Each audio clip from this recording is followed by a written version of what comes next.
Man, who said that? Oh my God. Hey, everybody. This is Kenny Kenny squared. and we have got a phenomenal guest. Who's this guy up in the corner here? And your name is? Mike Clark. Good to See, be I, here. I Thank you for thought you would having have me. said MC squared. That would. Yeah, I should have.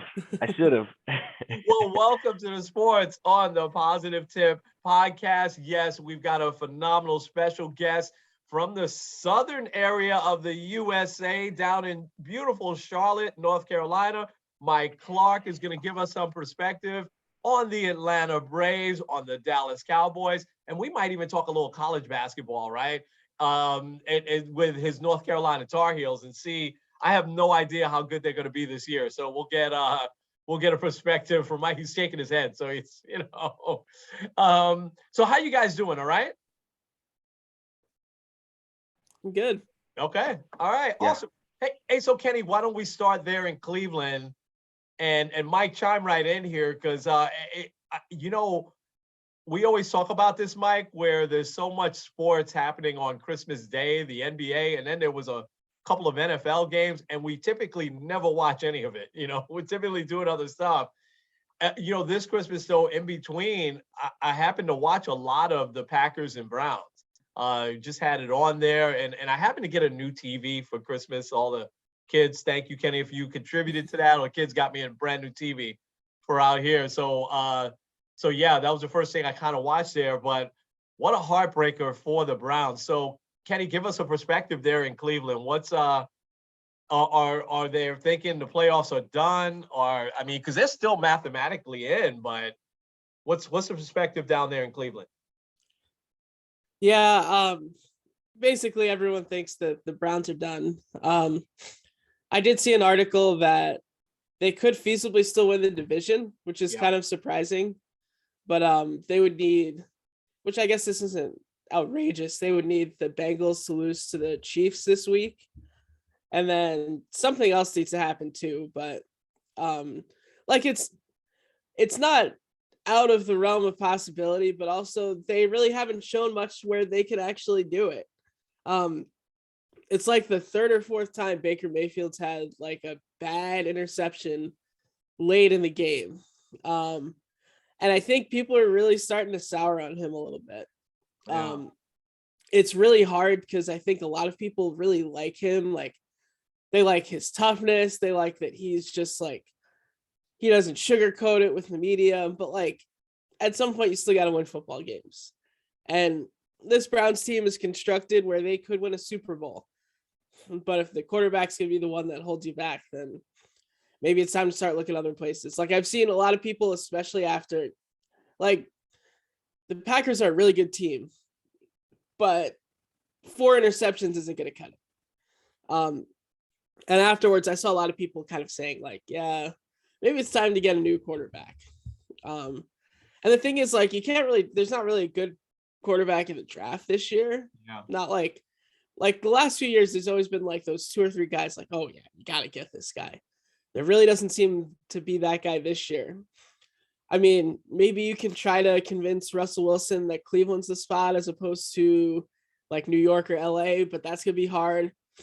Aaron Rodgers may decide to leave. Maybe you could convince him, hey, Cleveland's like Green Bay, except maybe a little bit bigger. So I don't know. But I think the Browns need to look at something. Yeah. Mike, what was your take? Did you catch any of that Packers-Browns game? By the time I had turned it there, Mayfield had already thrown like 3 interceptions. So just like he was saying, the fact they still had a chance to win that game at the end, even with him throwing 4 picks, shows you where their team is at. And like he said, though, I think national media is really starting to sour on the idea of Baker starting there continuously because their defense is phenomenal. But if you're going to throw 4 picks, it's going to be pretty tough to beat anybody. So I think they're a good team. I think they're a solid team. They're in a tough division this year with the Ravens and the Bengals both being really good now. But I think come off season, they are going to have to decide who is going to be their guy that leads the offense. Yeah. And, Mike, and Kenny and I have talked about this a a lot this year. There's several teams that have that's a tough decision after 3, 4, 5 years to let go of a quarterback. And the Eagles, finally pulled the trigger. The Rams did this past year. And we've talked about the Giants as well as the Browns, and the Cowboys. And let's go to Dallas. I mean, on the opposite end, the Sunday night, I mean, the frustration just, boiling over for the I started to say the Redskins again, sorry, but for the Washington football team. But the Cowboys just played a near perfect game there. But they were in the same spot almost the last year with Dak, and they obviously chose to stick with him, and it's paid off for them. Give us a perspective there. And I know you read a lot about your Cowboys. Give us a perspective there. It's got to be some excitement, right? Yeah, I think this Sunday they finally put it together.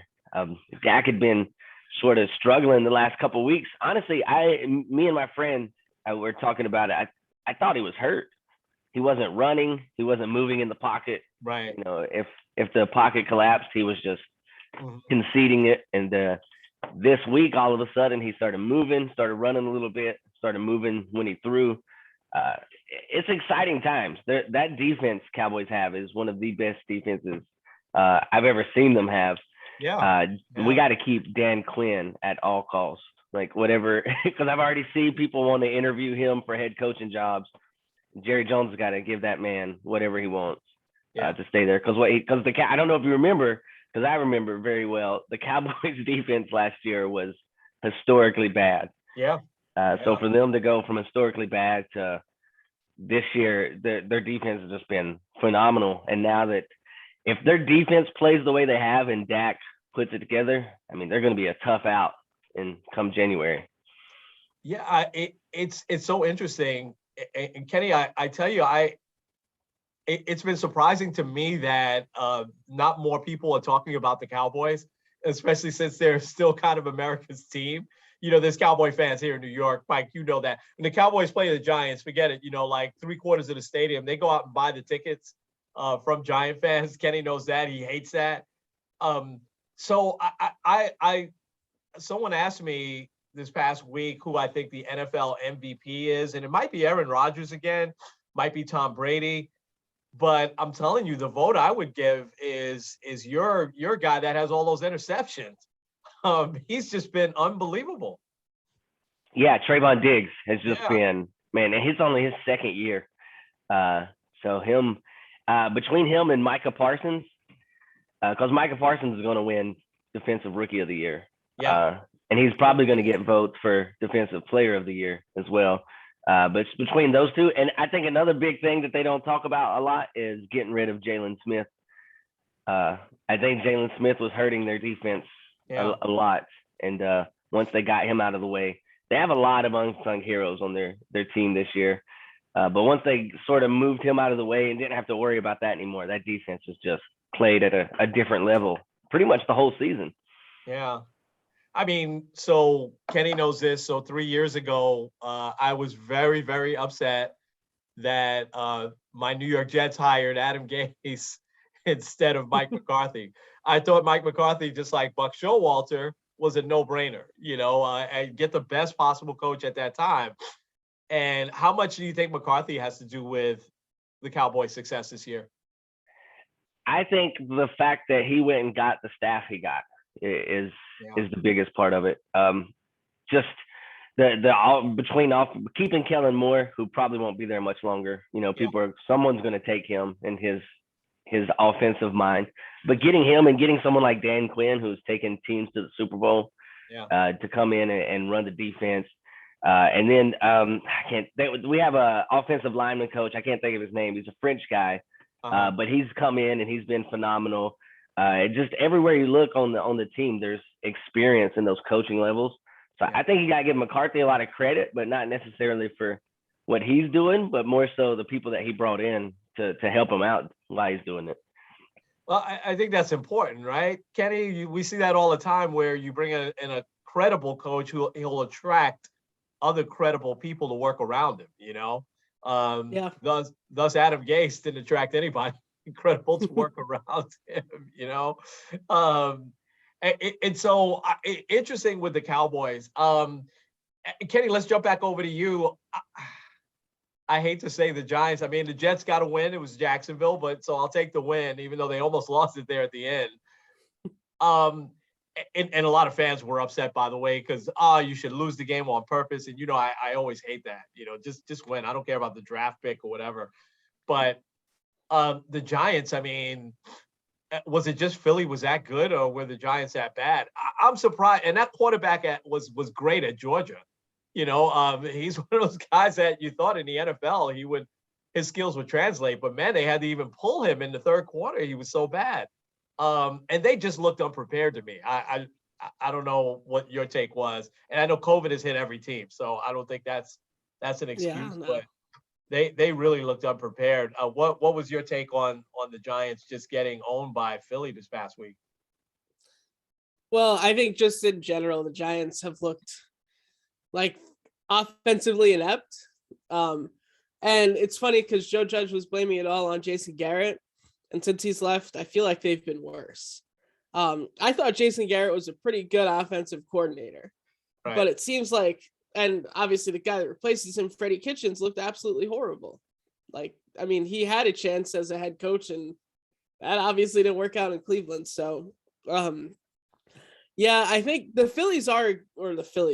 Eagles are a good team. Philly is a good team, but they're not that good. Like, they shouldn't have gotten blown out the way that they did.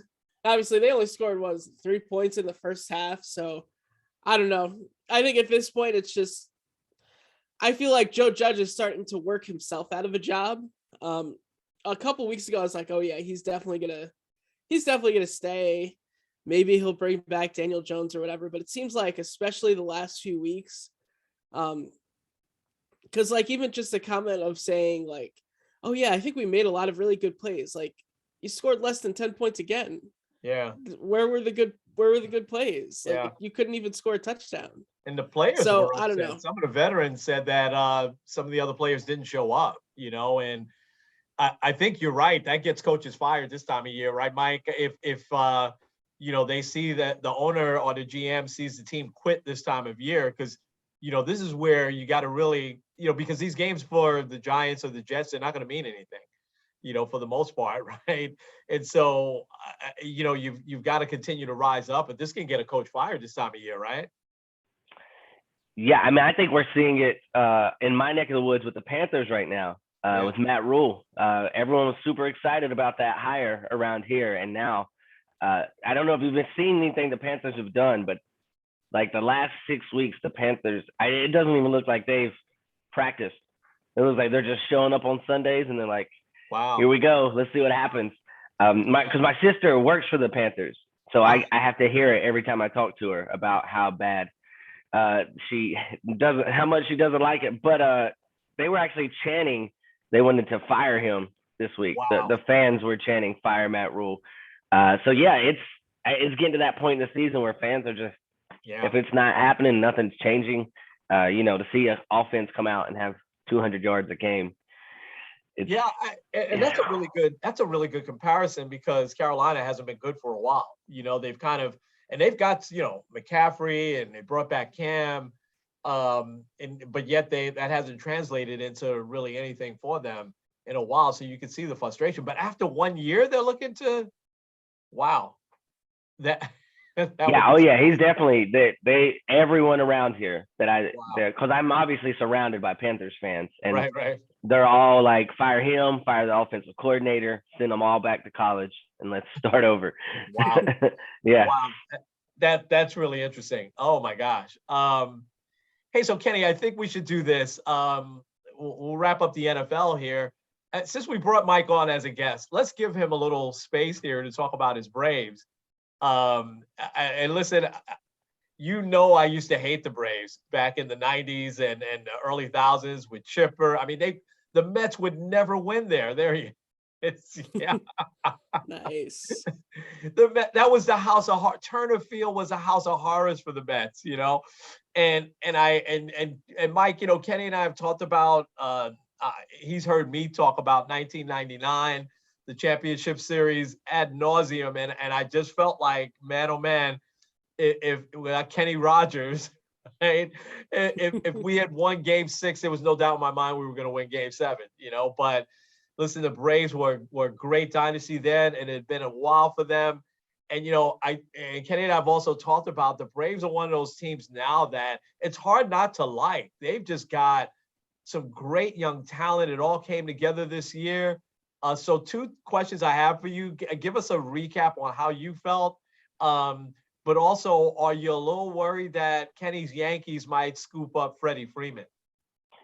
Oh, man. The first part about how I felt, man, that season was just, I mean, we talked throughout the season, and it was just a roller coaster. They couldn't get over 500. Yeah. And to be a fan like I am, where I, watch most games and see that they can't even get over 500, it's like, man, what are we doing? It was to the point where it's like, is Snicker the one? Is he the one that should be coaching? But they just stayed with their approach. And I mean, the well-documented trade deadline. I mean, I doubt Anthopoulos knew what he was doing to that extent. Yeah, I mean, getting Rosario and Soler, and I mean, those were all great moves, but I doubt in his mind, it was like, hey, these are going to be the ones that help us win the World Series. Yeah. But seeing those moves and everyone come in, and then honestly, when I think about the season, I think they had a road series in in St. Louis, where they were 2 games under 500. They swept St. Louis in St. Louis to get over 500. And then from there, you can ask my wife. I was like, if they stick to this, they have a chance. And that's when the bullpen started coming together. And then honestly, watching a playoff game is rough. First off, just on you as a person, it's rough. But it was like last year when we played the Dodgers, I was nervous the whole time. It was like, we don't belong here. Even when they jumped up to 3-1 lead, I was like, man, how are they going to blow it? And then sure enough, they did. So this year it was even in that Brewers series, it was sort of just like, I feel confident, and once they got past the Brewers and took those first 2 games with the Dodgers, it was just all excitement from there. And just to see that team gel, the Braves have always been a very big part of my life. Just to finally watch that team gel and embrace the whole underdog role, only because they had the least amount of wins out of any playoff team. So for them to come in and if you think about it, I mean, they never even faced an elimination game in the playoffs. They handled their business. They out of nowhere, it makes no sense. Especially if you think about the NLCS and Rosario, who was just out of this planet. He earned himself so many millions of dollars just in those 6 games. No one would ever predict it or have thought of it. So as a fan, it was an incredible ride. I've already ordered the season summary on Blu-ray so I can watch it. Again, it has the final, or it has all of the World Series games in its entirety, like the broadcast edition. So I'm excited to get that. It was just a crazy year. I still see highlights, because I still have stuff coming in. And this is for so that's a funny story too. We're going to put that on my grandpa who passed away. He's the one that got me into the Braves. He didn't like very many things or people, but he liked the Braves and he liked me for some reason. So he would allow me to sit and watch baseball with him every night. So we're going to put that championship flag on his grave once the weather stops being crazy, because he would have he was one of those, every single night, it didn't matter what was going on, he was in front of the TV watching the Braves. And he allowed me to sit with him. He would let me sit on the foot of the bed, and that's sort of where the whole passion for them came from. So as a Braves fan and waiting so long, it's sort of relief. It also gets you excited for the future if Freddie comes back, which is the second question you had. I get more worried about that every day, because they're going to offer him more money. The Yankees, the Dodgers, they're going to offer him more money. It's just a matter of, does he want to stay with the Braves, or does he feel like he did everything he needed to do? Yeah. And I can't imagine him on another team, to be honest. He's just one of, there's a bunch of players like that, like Mike Trout and he just kind of represents who the Braves are, right? Joey Votto's another, I can't imagine him on another team, but Yeah. you Yeah. know, As the yeah, Braves franchise have always had that one guy. They had Hank Aaron, and then they had yep, Dale Murphy. And then right after Dale Murphy, Chipper came along and was right, there forever. And as Chipper was fading into the retirement, Freddie came along. They've always yeah, had that one face. So it would be really, I mean, don't get me wrong, they have superstars on that team. yeah, The young superstars they have on the team. Acuna is going to be the face of baseball pretty soon. But Freddie's the face of the franchise. So it's tough to imagine it. I don't know. I don't even know how it would feel seeing him come to bat on another team. Especially, I heard a rumor that the Phillies were interested. I mean, that just puts a yeah, bad taste in my mouth just thinking about it. wow, So they need to give him whatever it is, whatever he wants. If he wants part of the team, if he wants a statue, yeah, whatever he needs, just to bring yeah. him back. I want to ask Kenny what he feels about the Yankees possibly getting him in a second, but you mentioned Hank Aaron, and I'm the only one on the call here old enough to remember Hank Aaron, and he's I don't have heroes in my life because my dad was just a great dad, but I gotta say, man, Hank Aaron was a hero for me watching him go through what he went through. How special was it that the Braves won on the year that Hank Aaron passed away? Yeah, I think that's what makes it probably the most important championship they've ever won. For him to just out of nowhere sort of pass away.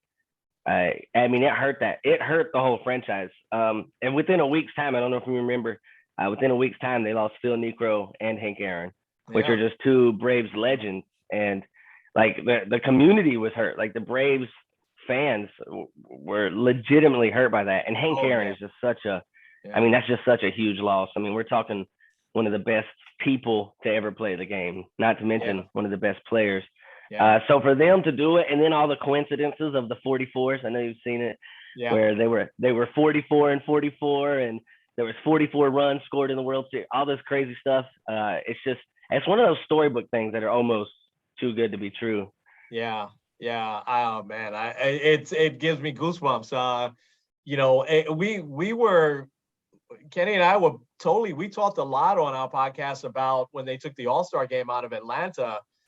And, that to me was just such a shame because that was going to be the big tribute to him. And they still did a tribute in Colorado. It didn't feel the same, had they done that tribute in Atlanta, and listen, I'm all for voting rights. I get all that, but I just felt like if the game was there, then there could have been more meaningful conversations. If you had some of the players that could have, had some debates about it and spoke about it and brought more focus on it rather than taking it out of there. But especially on a year where, you had lost Aaron a few months before, you should have had the All-Star game there. That to me was a miss on baseball. But Kenny, so what are you hearing and reading about?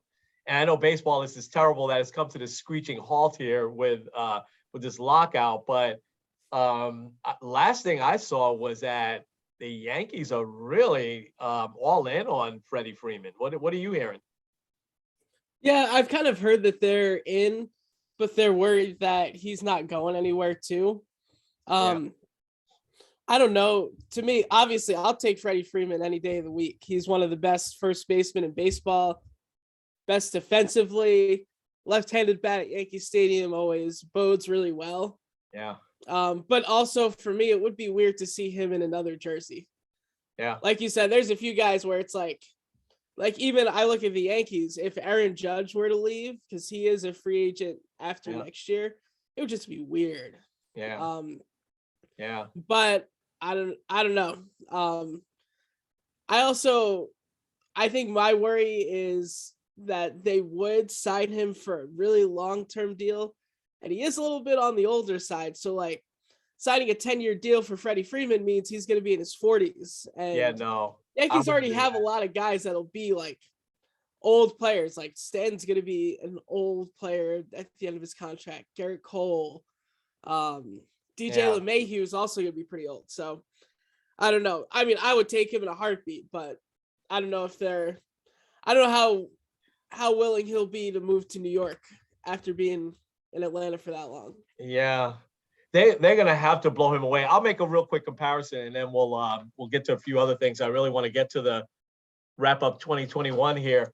I read an article recently on it was kind of a step by step on how the Mets, because it was like the anniversary of how the Mets lured away Pedro Martinez. And they knew that they were only going to probably get a couple of good years from Pedro, but the Yankees don't need to do this, but the Mets were trying to build that credibility, right? Of figure if they sign, they show they're spending that money on Pedro, that other players will come, and other players did. Carlos Beltran, followed right away in that offseason. And then they made the big trade the next year for Carlos Delgado, and then they were contender for a few years, right?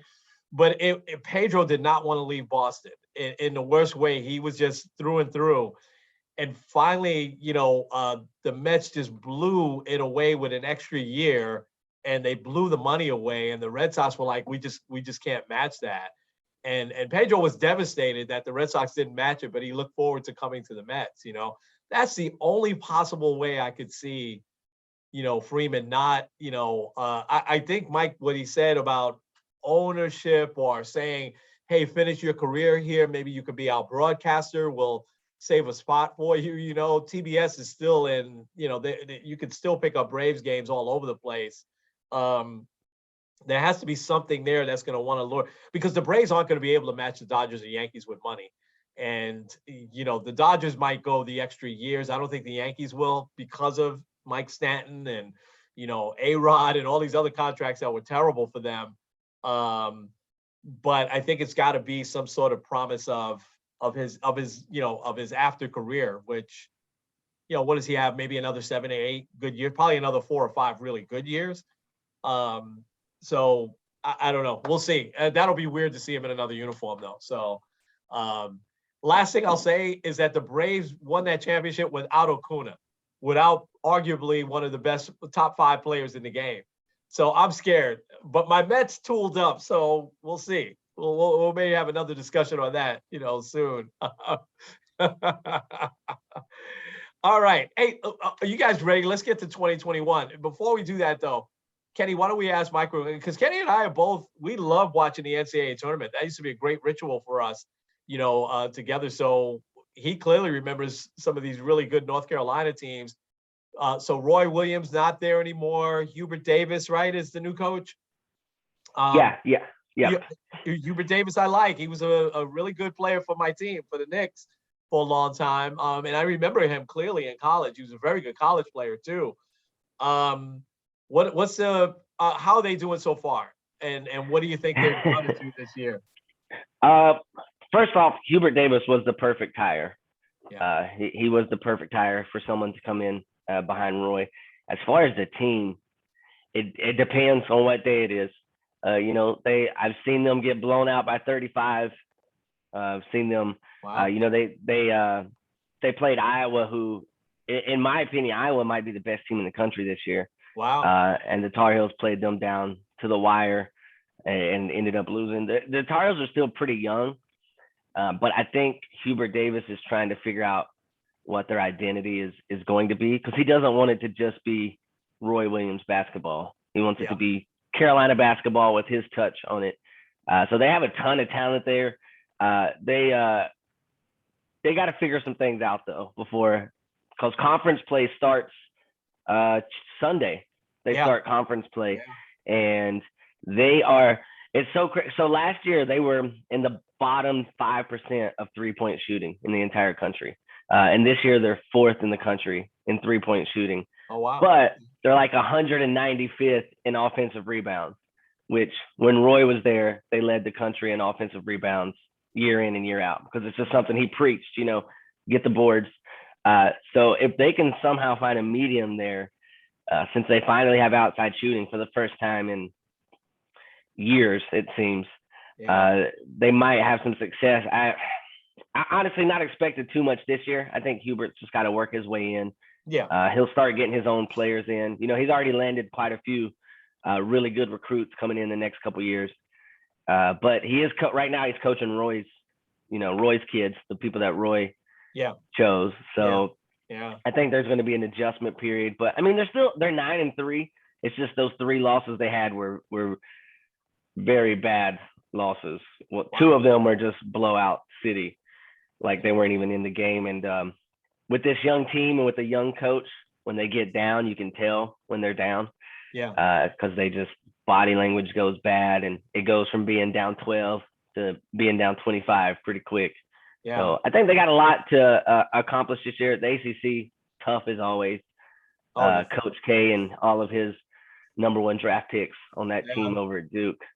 So I mean, I think they'll make the tournament. Probably be like a 6 seed, 7 seed, but they still got quite a few things to figure out before then. Yeah. Wow. Hard to imagine, right, Kenny? This time next year, we'll have the ACC without Krzyzewski and without Roy Williams. That's really hard to imagine. And Hubert Davis, I think you're right. Very low key guy, perfect, but because it's hard to replace a legend. I mean, you think about North Carolina, you went from Dean Smith, and I know there were a couple of coaches in between that didn't have any success, and then you went to Roy Williams, who was it three championships? I think he won, right? Unbelievable. Yeah, Yep. That's hard to do, man. That's it's amazing.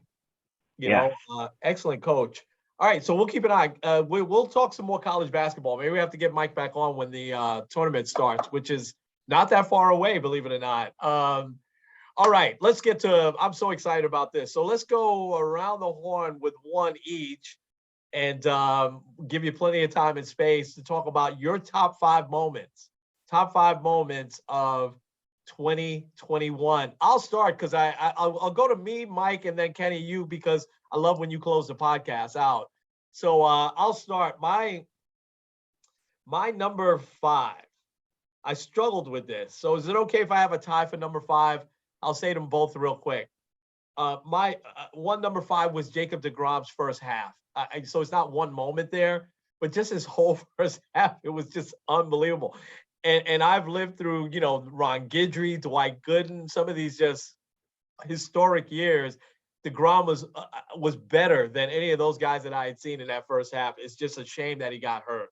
All right, let me go to the moment, though. The moment for me really got into the NBA playoffs this year for some reason, more than I had in the past, maybe because the Knicks got us excited, and even though they were out in the first round there, but I watched a good chunk of the finals this year, and just the turning, because it was so interesting to see Phoenix with Chris Paul get in there, Giannis and the Bucks. The Bucks were a great team when I was a little kid, and they hadn't really got over that hump in such a long time. But it was such a compelling finals. To me, though, the moment, game 3, Suns are up 2-0. In the first half, about 5 minutes left in the first half, the Suns are blowing the Bucks out. They're up by like 19, and the Bucks come back, make a run. They cut it down to around 8 or 9 at the half. They go into that second half, blow the Suns out, and it was done from there. Then they won the next 3, and Giannis scores 50 in game 6.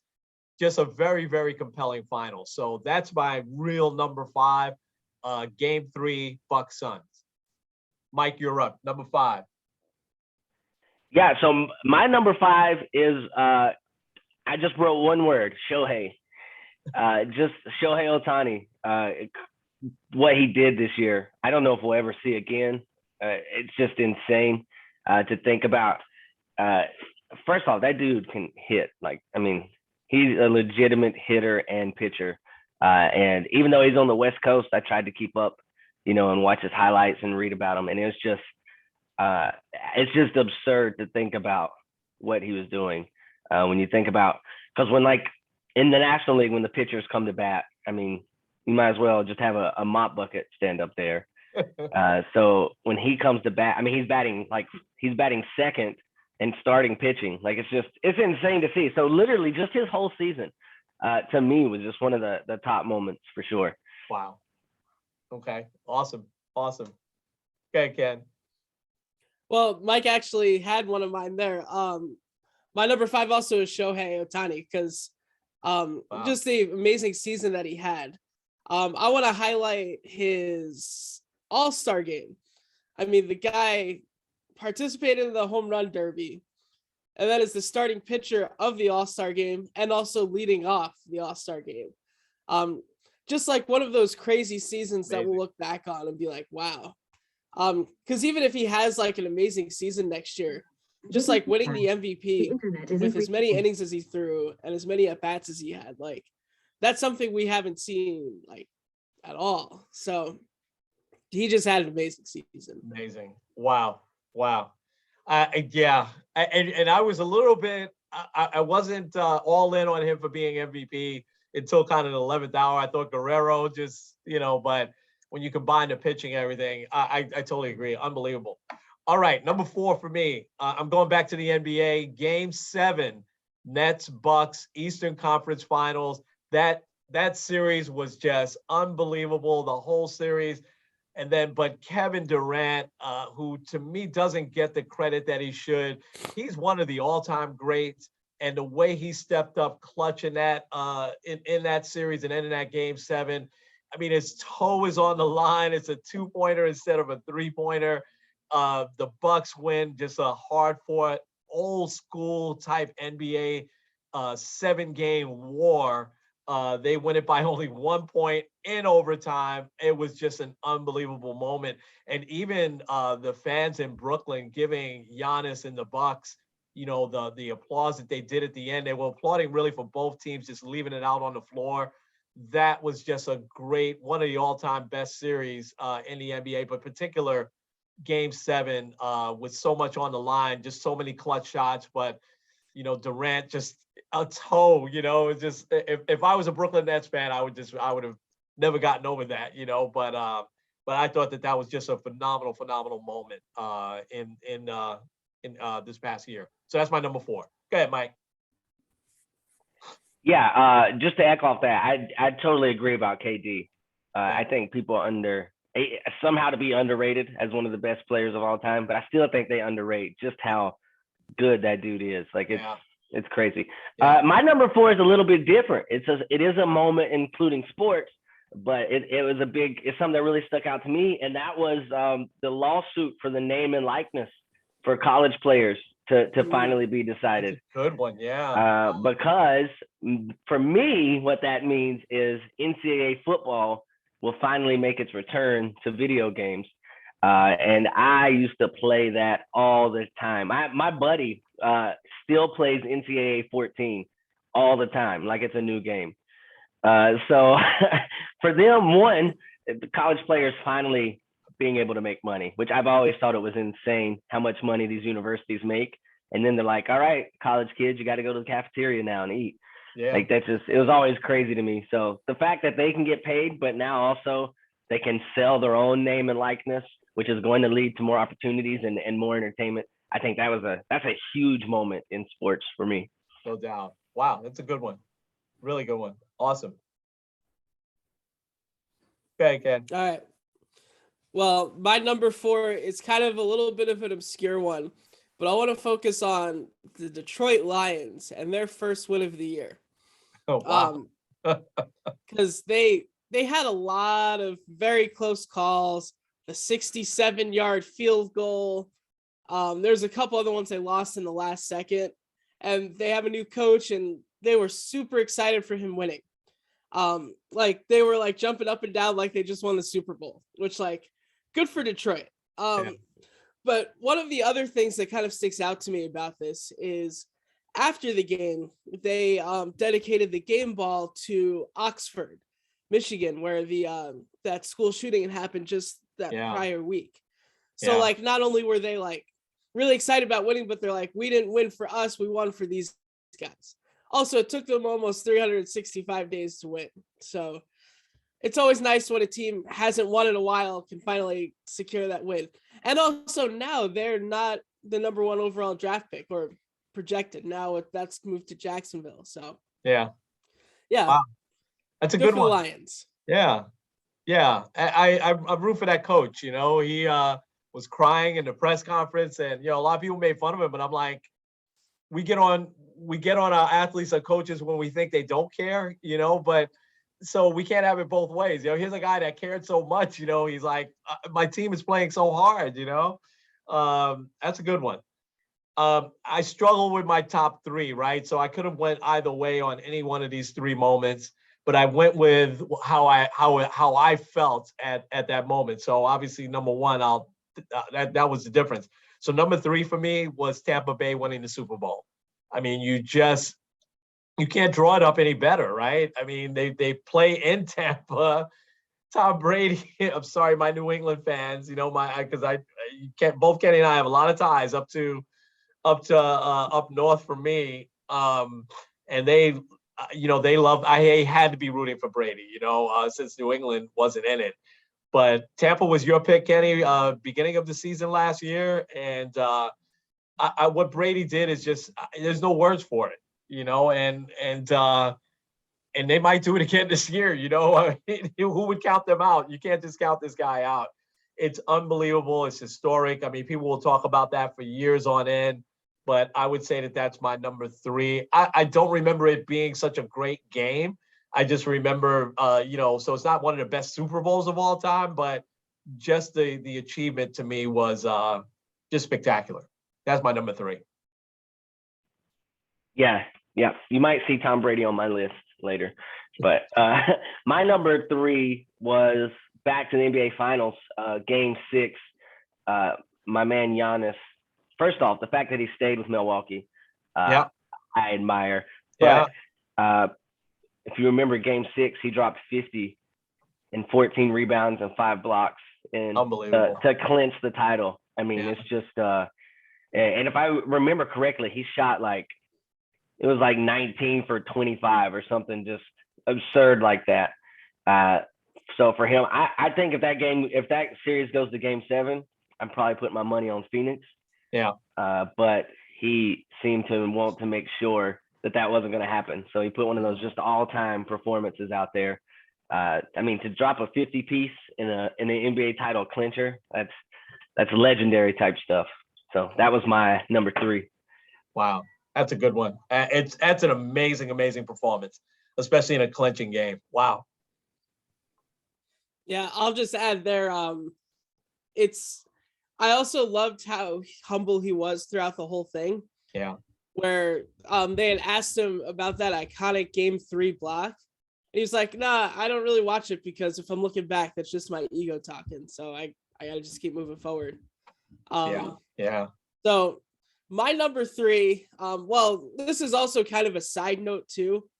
It's really fun that we were able to see kind of as normal of a season as possible, really, for all three, all baseball, basketball, football, hockey. I think that's one of the bigger things, especially still in a pandemic. But I want to focus on number three with the Olympics. In particular, Simone Biles, and being willing to kind of step away from the biggest stage to focus on mental health, but then still coming back and at least competing a little bit. I think we had a lot of conversations during the summer about how important mental health is when it comes to sports. So Naomi Osaka as well could be roped in there. And then there's been a couple other people kind of peppered in. I know Ben Simmons kind of had mentioned that's part of the reason why he hasn't played, but really just the Olympics and kind of also just the fun that the Olympics usually is. I mean, men's basketball continues to dominate, even though it looked kind of scary at times. Yeah. But yeah, that's my number three. Awesome. Yeah, that's a really good one as well. Simone Biles, I mean, she's just amazing. And what she accomplished was even more amazing, due to her mental state. We take that stuff for granted. How hard is it to get out there? It's just you, right? Especially in a sport like that, it's just you. And, by the way, if you mess up, you could fall and break your neck, in a sport like that. So, all right. I struggled again with number 1 and 2. So here's number 2.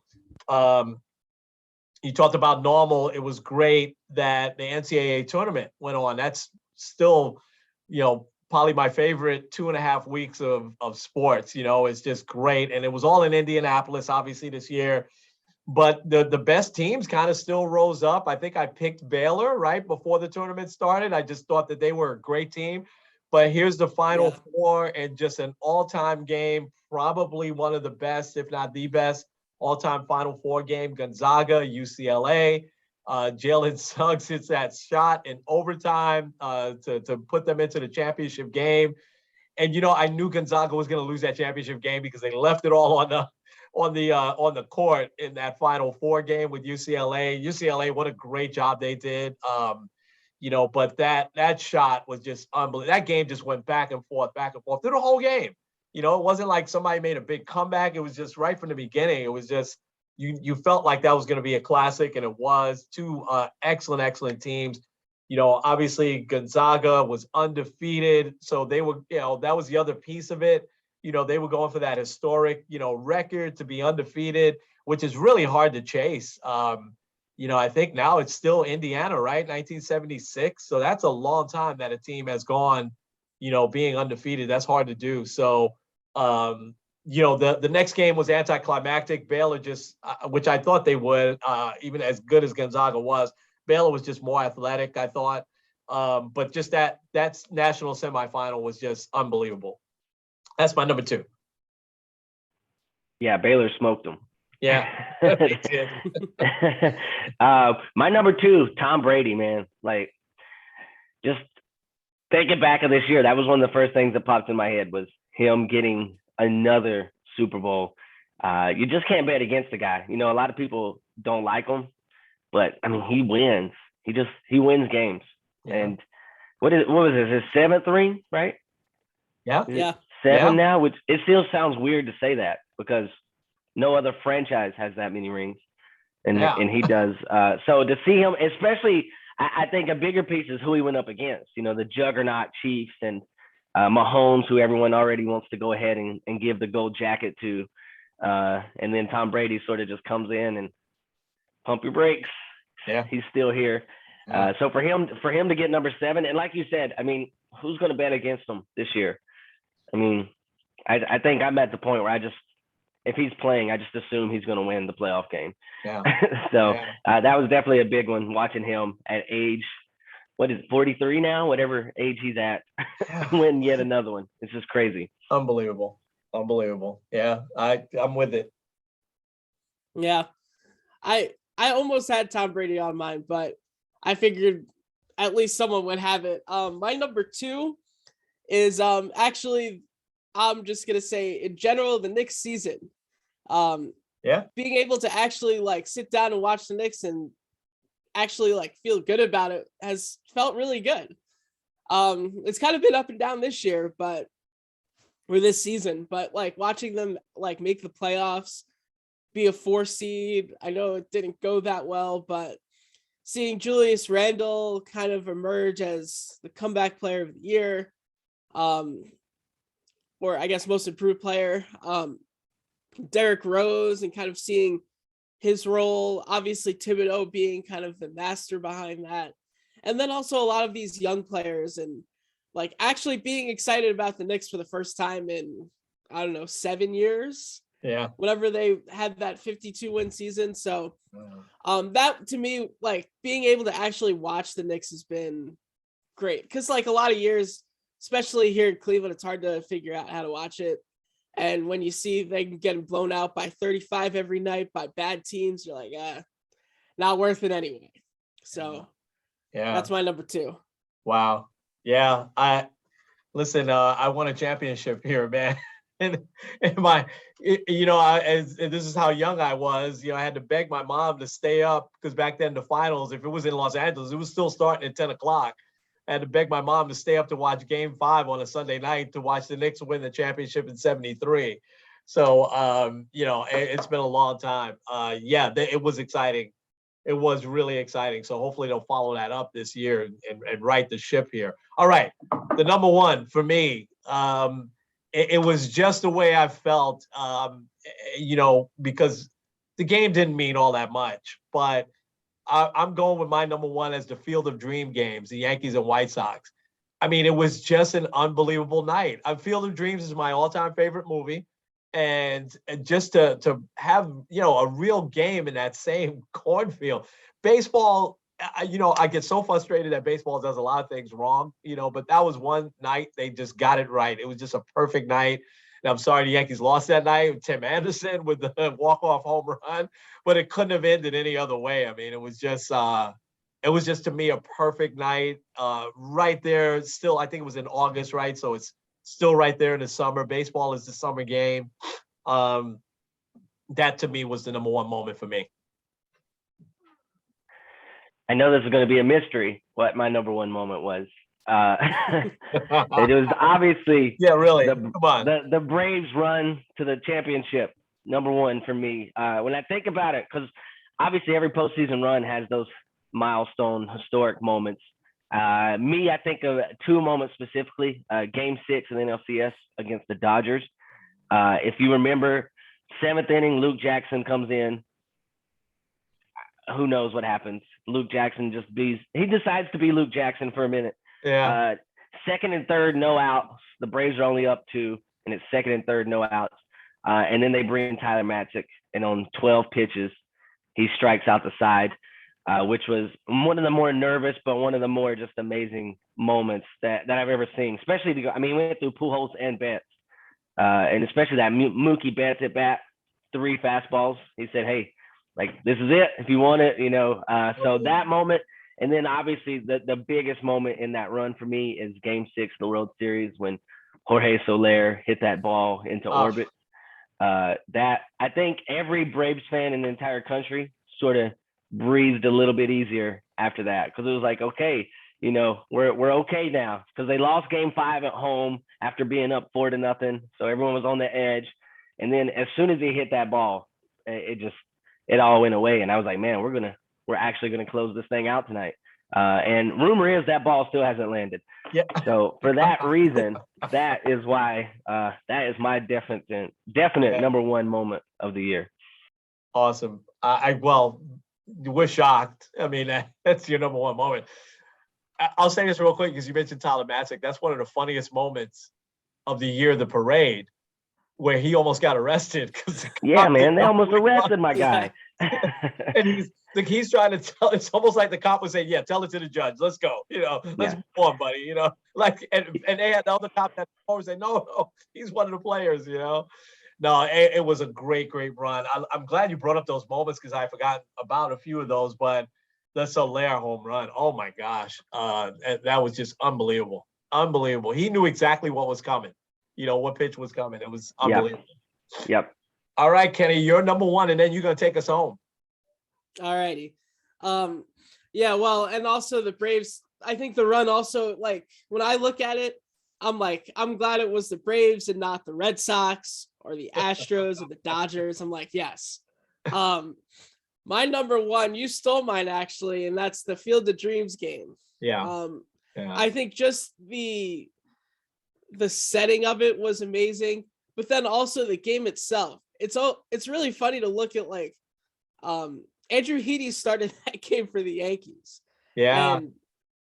And he wasn't great, but then the Yankees down late in that, like, they came back against arguably 2 of the best, like, relievers in the game. Stanton hit that huge home run, which he had been struggling. Yeah. Judge then added a second home run there. Obviously it didn't end well, but I think kind of having the aura around the game, how it was the only game that was happening, like, at that time, it was, like, huge. It was like a lot of people were really interested in it. And you usually, like you said, don't really see that a lot in baseball. Especially, like, the summer is baseball. Nothing else going on. And yet I feel like sometimes they don't really take as much advantage of it. But also I feel like it's kind of a microcosm of the Yankee season. You think everything's going well, and then the rug still comes from underneath you. So I think it fits their season well. Yeah, we agree on that. I think we were texting a lot that night. Just an unbelievable game, unbelievable moment. The game happened to be really good too, exciting, but they need to do that. I know they're doing it again, but baseball needs to, like you just said, take advantage of. There's nothing else going on in the summer. They need to do some special weekends, World Series rematch weekend, or something like that. So anyway, All right, I'm gonna put the music on. Before that, let's thank Mike for coming on. We got to get you back on, man. Yeah. This is really good. Absolutely. Yeah, thank you guys. I appreciate it. Yeah. So Kenny, take us home, man. All right. Well, happy New Year to everyone. Yeah. Hopefully we'll see some awesome things in 2022. But for now, this is Kenny Squared End. Kenny and Mike. With sports on the positive tip. We'll see you guys next year. absolutely.